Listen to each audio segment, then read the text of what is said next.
ఆయన తీసుకెళ్లి ఆయన నిర్మించిన ఆ బిల్డింగ్ లోనే కట్టిపడేశారు. భువనేశ్వరి గారు ఎవరైనా ఏ ఇల్లాలైనా ఇప్పుడు నేను ఎదవను అనుకోండి, నేను కిల్లరని అనుకోండి, సుపారీ పెట్టి మర్డర్లు చేస్తాను అనుకోండి, నేను జైలుకి వెళ్తే మా ఆవిడ నేను ఎదవనైనా కానీ జైల్లో చుట్టానికి వస్తుంది కదా.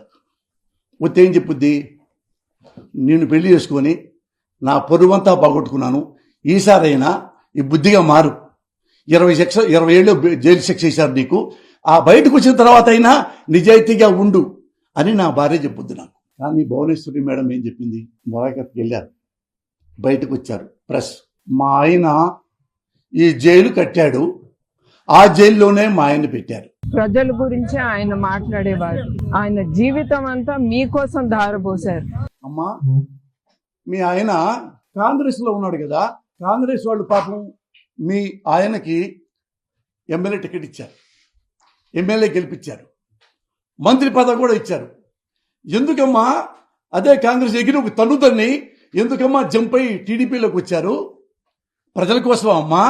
అమ్మా రామారావుని చెప్పుతో కొట్టాడమ్మా నారా చంద్రబాబు నాయుడు గారు, కొట్టించారు కదా, ప్రజల కోసమేనా అమ్మా? రామారావుని వెన్నుపోటు పొడిచారమ్మా. తెలుగుదేశం ఎమ్మెల్యేలు మొత్తం కొని రామారావుని ఒక తన్ను దన్ని అంటే మీ నాన్నని మెడబట్టి గెట్టి బయటికి నెట్టి ఆ పార్టీ మొత్తం కబ్జా చేసుకున్నాడమ్మా. రామారావు గారు కూర్చోవలసిన సీట్లో మీ ఆయన కూర్చున్నాడమ్మా.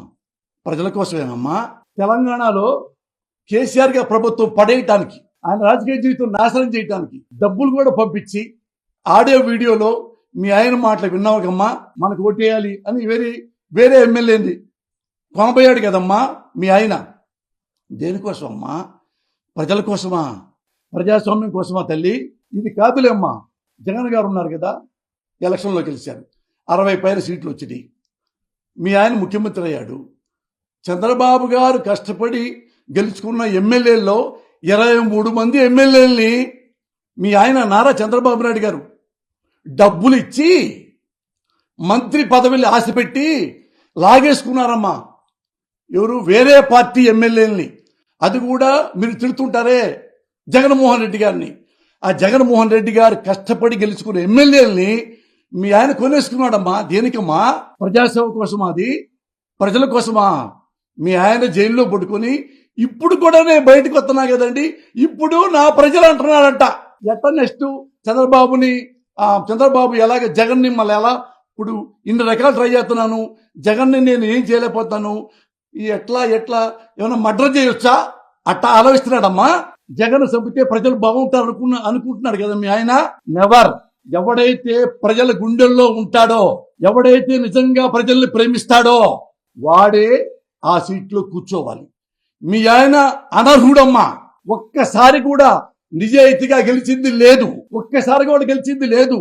ఎన్ని అవినీతి పనులు, ఎన్ని వెన్నుపోట్లు, ఎన్ని మేనేజ్మెంట్లు మీ కళ్ళ ముందు చెప్పాకమ్మా.